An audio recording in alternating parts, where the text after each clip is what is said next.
자, 뉴스 오늘 매주 화요일은 보다 깊이 있는 시각으로 경인 지역 이슈 들여다보고 있죠. 오늘은 인천입니다. 자, 인천 현안을 위해서 여야가 한뜻으로 뭉쳐 주목받고 있습니다. 인천시와 민주당 인천시당이 지난 26일이었죠. 여의도 인근에서 당정협의회를 개최했습니다. 자, 이도영 교수님. 네. 자, 어떤 의미를 부여해야 될까요? 이 모임에. 이번에 인천시와 민주당의 현역 국회의원들 그리고 원외위원장들 만남 상당히 의미가 크다고 생각을 합니다. 이재명 정부 들어서 첫 이제 여야가 바뀌고 나서 당정 협의 아니겠습니까? 게다가 민주당 현역 의원들뿐만 아니라 원외 지역위원장까지 12명이 대거 참석한 자리였었습니다. 박선원 의원 그리고 이용우 의원 말고는요 현역 의원들은 전부 다 참석을 했고요. 과거에는 국회의원들이 참석을 하지 않았고요. 무슨 보좌관들과 그리고 기조실장, 예산 담당관 형식이었는데 이번에는 유정복 시장을 비롯해서 지금 여당 국회의원들 대부분이 참석했다는 점에서 의미가 크다고 볼 수가 있습니다. 인천 발전을 위해서 유정복 시장뿐만 아니라 민주당 국회의원들 모두가 초당적으로 만난 자리라는 점에 있어서 상당히 의미가 크다고 보고요. 또 지금 예산심사 국회 앞두고 있지 않습니까? 네. 상당히 중요한 시점에 바람직한 모습이 아닐까 싶습니다. 소통과 적극적 행보를 보이는 유정복 시장의 이런 모습, 특유의 장점이라고 할 수가 있는데요. 잘하고 있다 평가를 하고 싶습니다. 네, 이번 만남 조찬 회동이었는데요. 아침 메뉴가 전복죽이었답니다. 인천시에서 특별히 전복죽을 골랐다는데 손범규 대변인께 좀 여쭤보죠. 전복죽 메뉴가 어떤 의미가 있을까요? 네, 부담 없이 건강하게 소통하자 그런 의미에서 이제 전복죽을 이제 준비했다고 하는데 사실은 지금 화면에는 이제 민주당과의 정책 협의가 당정 협의가 26일 지난주 금요일이었고요. 국민의힘은 그보다 3일 앞선 23일에 같이 했었습니다. 저희도 2명의 국회의원과 원외 당협위원장들이 다 참석을 했었고요. 저희는 이제 샌드위치 먹었습니다. 네. 그러니까 이제 제가 이 전복죽 민주당과 저희는 이제 인천시청에서 아침에 7시 반에 했기 때문에 네. 샌드위치가 어떤 의미가 있을까? 이제 전복죽 질문이 있었기 때문에 단가 차이가 좀 나지 않나요? 단가 차이를 떠나서 샌드위치는 이제 간편하게 또 네. 같은 지금 유정복 시장님과 이제 저희 국민의힘이 같은 당이기 때문에 그런데 당정협의는 사실 매년 한 2차례 정도 국민의힘 그리고 민주당 이렇게 있어 왔는데 개엄 이후에 지금 올해 이제 첫 번밖에 못 열었고요.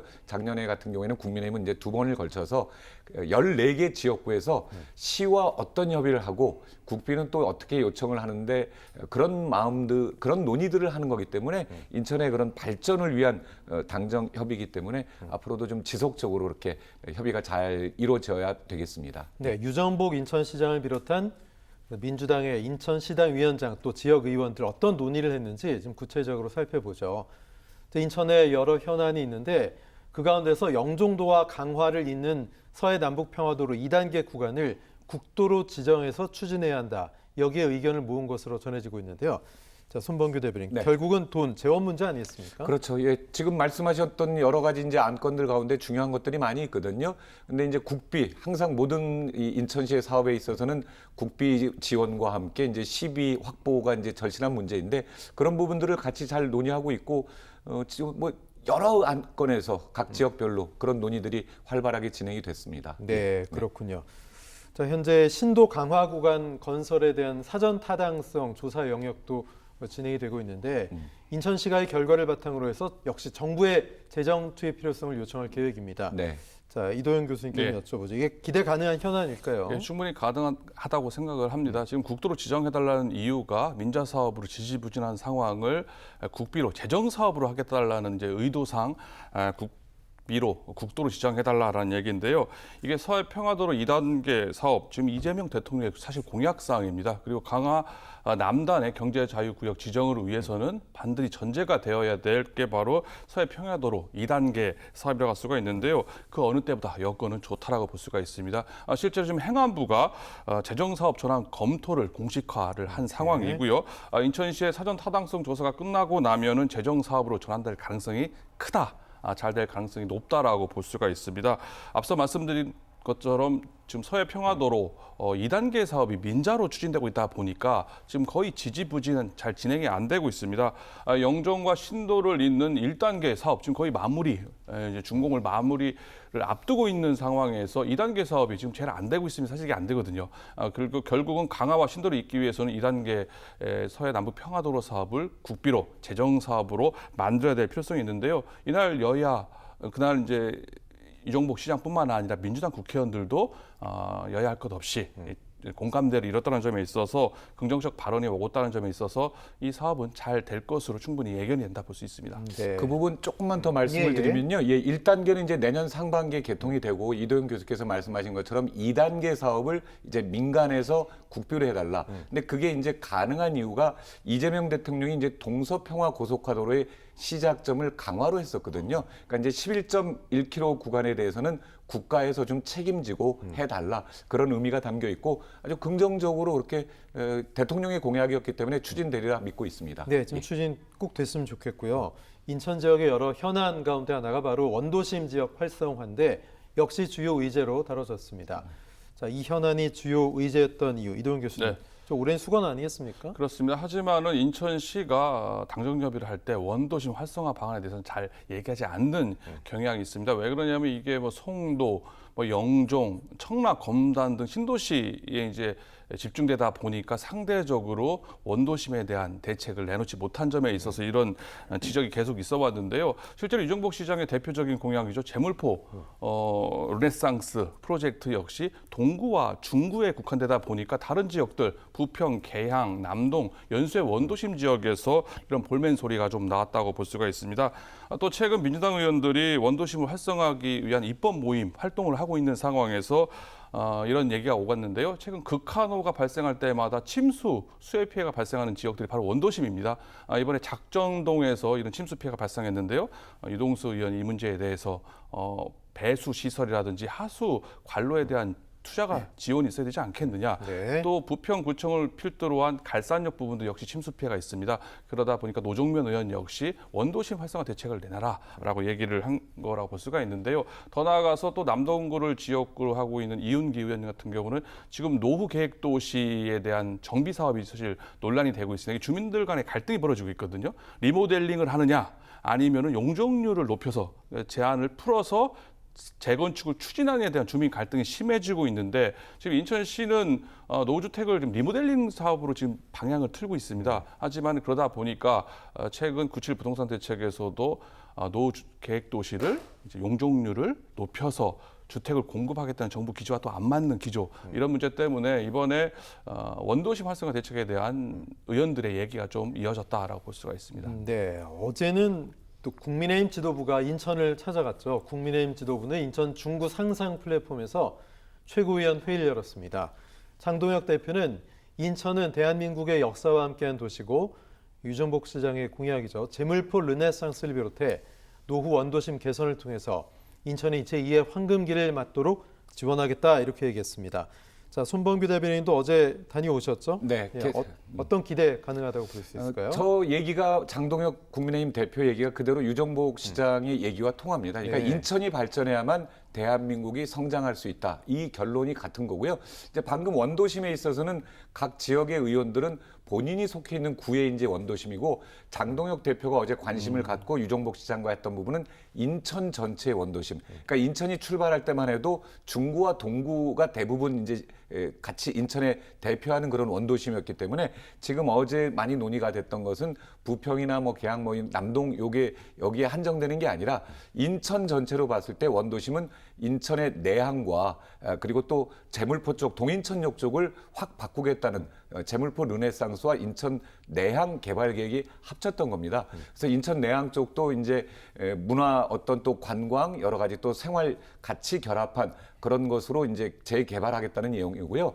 다음 이제 동인천 같은 경우에도 뭐 5천억 원 이상의 그런 대규모 이제 자본이 투입이 되면서 그쪽에 이제 지도 자체를 그러니까 인천의 전체 중심의 그 원도심 자체를 개발을 하면서 인천 전체의 발전을 이끄는 성장 지역으로 삼겠다. 인천이 아마 확 달라지는 그런 계획이 시작됐습니다. 알겠습니다. 자, 인천시와 민주당 인천시당 당정협의회에서 나온 이야기가 권역 감염병 전문 병원 구축을 위한 2026년 설계비 2억 원 반영을 재요청한 사실입니다. 자, 영종도의 감염병 전문 병원 설립 예산 윤석열 정부에서 반복적으로 무산이 됐었는데, 자, 손 대변인, 이제 좀 상황이 달라졌습니까? 기대해봐도 좋을까요? 네, 사실 좀 아쉬운 부분이었었죠. 예, 계속해서 이제 예산, 국가 재정이 어려운 관계로 이런 예산이 인천시에 꼭 필요한 게 인천의 감염병입니다. 이제 영종도가 있기 때문에 배후에 이런 감염병원이 있어야 되는데 사실 그동안 못 해왔었는데 이번에 이제 이 세 번째 도전에 있어서 설계비에 적극적으로 민주당이나 국민의힘에서도 힘을 써서 하기로 했기 때문에 좀 잘 추진이 됐으면 좋겠다. 다른 어느 도시하고 비교를 해봐도 정말 인천에 꼭 필요한 시설이 감염병 전문 병원입니다. 잘 이루어지기를 좀 기대해 보겠습니다. 네, 여야가 이렇게 한 목소리를 내면 이동훈 교수님 가능성이 상당히 좀 높아지겠네요. 어떻게 보십니까? 저는 좀 반대로 생각을 하는데요. 네네. 이게 좀 이재명 정부에서도 잘 되지 않을 가능성이 좀 높다라고 생각합니다. 그런가요? 이게 윤석열 정부 때 꾸준히 인천시가 요청을 했음에도 불구하고 예산 네. 반영이 안 됐습니다. 이게 큰 돈이 아닙니다. 일단 설계비 2억 원이라는 예산을 지금 정부에서 편성을 안 하고 있는 거거든요. 이게 왜 편성을 안 하고 있느냐? 이건 사실 감염병, 전문병원 정책 자체가 출발부터 잘못됐기 때문이라 볼 수가 있습니다. 이게 권역별로 하고 있는데요. 지금 현재 영남권, 지금 중부권에 지정이 되어 있습니다. 순천향대 천안병원이라든지 양산 부산대병원으로 되어 있는데 사실 여기서 시작하는 게 아니라 우리 손범규 대변인께서 말씀하셨던 것처럼 인천의 관문, 세계 외국인들이 진입하는 바로 영종국제공항이 있는 국제공항인 영종도에다 사실 맨 먼저 감염병 전문병원을 만들어야 됐는데 지금 중부권과 영남권의 감염병 전문병원이 지금 잘 진행이 안 되고 있습니다. 이게 장기적으로 이런 식으로 되면은 중장기적으로는 이 감염병 전문병원 권역별 사업 자체가 쉽지 않을 것이라고 생각을 하는데요. 이재명 대통령 역시 지난번 후보 시절에 권역별 감염병 전문병원 얘기에 대한 유치 얘기를 사실 확답을 하지 않았고요. 오히려 영종도에 부족한 공공의료시설을 응급의료센터를 짓겠다라고 공약한 걸로 봐서는 비록 2억 원이긴 합니다만은 장기적으로 감염병 전문병을 운영 위한 막대한 비용을 고려했을 때 보건복지부의 입장을 봤을 때 이 사업 이번에 쉽지 않을 수 있다라고 볼 수 있습니다. 그러나 지금 현재 여론상으로는 이제 분당에 지금 이 수도권 이제 감염병원이 있는데 사실 영종도 공항에서 거기까지 가려면 2시간 정도 가까이 걸리거든요. 이거는 이제 뭐 어떤 정치적인 그런 부분이 아니라 민주당에서도 이제 적극 나서고 있고 저희 인천 국민의힘에서도 같이 노력을 하고 있는데 말씀하셨던 것처럼 설계비만이라도 확보해서 일단 그런 어떤 타당성이라든지 근데 이걸 해야 된다는 건 분명한 사실인데 그런 부분에서 자꾸 미뤄지고 있습니다만 아까 방금 나왔듯이 해외 병원의 사례, 공항의 사례도 보시지 100% 정말 아니 200% 필요한 사업입니다. 이건 꼭 좀 계속해서 뭐 삼수가 아니라 올해 이제 예산의 편성이 안 된다면 내년이든 계속해서 해야 될 그런 문제라고 생각을 합니다. 네, 우선순위를 잘 추려서 꼭 좀 선정이 됐으면 하는 마음이고, 자, 어제 인천에서 국민의힘 최고위 현안 하나 더 살펴보죠. 6호가 다시 돌아오고 있습니다. 인천시는 어제 중국인 관광객 무비자 입국 허용 첫날을 맞이해서 참 바쁘고 기대감도 컸는데요. 어제 국민의힘 최고위에서는 관련해서 좀 다른 소리가 나왔습니다. 함께 보시죠. 지금 무비자로 한국에 대거 몰려드는 중국인은 대체 누구입니까? 무비자 입국으로 인해 우려되는 국민 불평과 국민 안전 문제, 이에 따르는 주의사항을 말씀드리겠습니다. 길거리나 카페, 술집 등에서 낯선 이들이 제공하는 음료나 주류 등을 함부로 복용치 않아야 합니다. 한적한 곳에서 차가 내 앞을 가로막고 선다면 지체 말고 사람들이 있는 곳으로 도주하기 바랍니다. 자, 인천이 돌아온 6호로 어제부터 들썩거리고 있는데 김 최고위원 외에 또 나경원 의원 등이 우려의 목소리를 내고 있습니다. 이도영 교수님, 네. 우려는 알겠는데 예. 다 중국인들이 무서운 분들만 들어오는 건 아니잖아요. 그렇습니다. 저도 큰 틀에서는 얘기에 동의를 합니다만 네. 지나치게 불안감을 조장하는 경향이 있다라고 볼 수가 있습니다. 지금 김 최고가 얘기한 것처럼 범죄 조직이 유입되거나 아니면 뭐 전염병을 운운한 경우, 특히 나경원 의원이 이번에 국정자원 화제와 상관이 없음에도 불구하고 실현안이 잘 안 된다, 이런 제대로 확인되지 않은 얘기를 얘기함으로써 국회의원 얘기함으로써 과도한 측면이 있다 볼 수가 있습니다. 그러다 보니까 SNS상에서 뭐 장기 매매, 뭐 이런 같은 음모설, 괴담이 퍼지고 있는데요. 바람직한 모습이 아니라고 보고요. 또 이에 대응하는 민주당 입장에서도 지난 시기에 편향적으로 대응하는 것 역시 여야 간에 문제가 있다고 볼 수가 있습니다. 어제 7만 7천 톤급 크루즈선이 인천항에 입항을 하면서 상당히 경제 유발 효과도 큰 상황에서 긍정적 측면이 분명히 있거든요. 다만 중국의 불법 체류 문제는 사실 이게 문제가 있는 건 사실입니다. 사실 지금 제주도의 93% 불법 체류자가 중국인이고요. 10,000명이 넘는 상황이 있기 때문에 사실 이거는 무비자 입국 문제가 아니라 사후 관리, 어떻게 철저한 사후 대책의 문제라고 볼 수 있기 때문에 정부가 이거에 대한 대응은 잘 해 나가야 될 것으로 보입니다. 네, 우려는 알겠지만 손범규 대변인 어떻게 들으셨습니까? 사실 이제 김민수 최고위원의 어제 발언은 개인적인 발언이고 당의 공식 입장은 아닙니다. 나경원 의원 발언도 이제 걱정하는 그런 이제 목소리들을 내신 건데요. 인천시의 입장으로서는 긍정적인 효과가 더 크다라고 판단하고 있는 거죠. 그래서 어제 최고위원 회의가 열리기 전에 약 7시 30분에서 40분 사이에 크루즈선이 오면서 2,000명이 넘는 관광객들이 중국에서 들어왔고, 그다음 1박 2일 동안 인천에서 이제 체류를 하면서 서울 관광까지 다녀왔던 거거든요. 경제적인 효과는 분명히 지금 어려운 경제를 살리는데 도움이 될 거라는데 100% 동의합니다.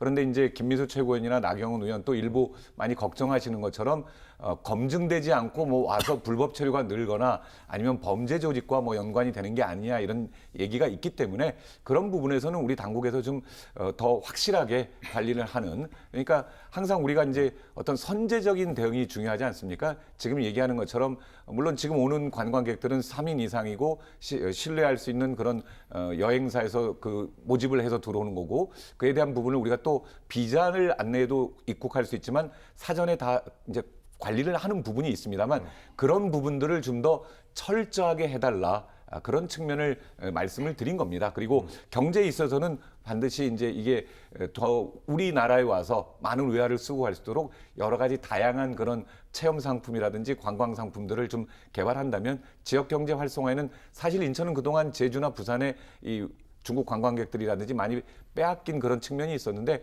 이번에 적극적으로 그런 마케팅을 하고 있거든요. 그런 측면에서 본다면 지역 경제를 살리는 데는 큰 도움이 되겠다. 대신에 관리를 좀 잘 해달라, 이렇게 말씀을 드리겠습니다. 알겠습니다. 자, 이렇게 인천에 주목하고 인천 현안을 놓고 여야가 한 뜻을 보이고 있고 또 국민의힘 현장 최고위도 열고 인구 300만 도시 인천의 위상이 다시 한번 확인이 되는 것이 아닌가 싶은데, 이런 가운데 논란거리가 하나 있습니다. 유정복 인천시장이 윤석열 전 정부 내란 관련 인물을 대거 기용했다, 민주당과 인천 시민단체들이 이렇게 주장하며 반발을 하고 있습니다. 논란이 된 인물이 두 분인데요. 대표적으로 정호성 전략기획수석 그리고 이충현 정무수석입니다. 자, 손범규 대변인 어떻게 생각하십니까, 이 논란은? 예, 사실 글쎄요, 뭐 찬반의 그런 생각이 있을 수 있겠습니다. 저도 이제 전당대회를 하면서 전국 선거라는 걸 해봤었고 유정복 시장께서도 이제 대통령 후보 경선에 나갔었지 그랬죠. 않습니까? 그런 측면에서 본다면 이제 인천의 이제 어떤 정치로서 좀 느꼈던 전반적인 내년 지방선거를 만약에 유정복 시장이 준비를 한다면 그런 부분에 대한 아쉬움이 있었을 것이고요. 그래서 경험이 많고 대부분 지금 전략과 정무 아니겠습니까? 그러니까 행정에서 조금 일정 부분 거리가 있는 그런 내년 지방선거를 준비하는 데 있어서 인천을 더 발전시키기 위한 그런 경험이 많은 중앙정부의 인물들의 기용이다. 이렇게 좀 봐주시면 좋을 것 같습니다. 알겠습니다. 자, 이번엔 서울 지하철 5선 검단 김포 연장 사업 얘기 좀 해보죠. 유정복 시장이 지난 23일이었죠. 김용석 대도시권 광역교통위원장과 면담을 갖고 사업의 예비 타당성 조사 통과를 거듭 당부했는데, 인천 시민들 입장에선 왜 이게 경제성이 부족하다는 거냐, 참 답답할 노릇입니다. 손범규 대변인 어떻게 보십니까? 저도 그 부분이 답답합니다. 모든 어떤 교통 인프라에 있어서 경제성만을 따질 건 아니거든요. 시민들의 불편을 최소화하는 게 가장 최우선 아니겠습니까?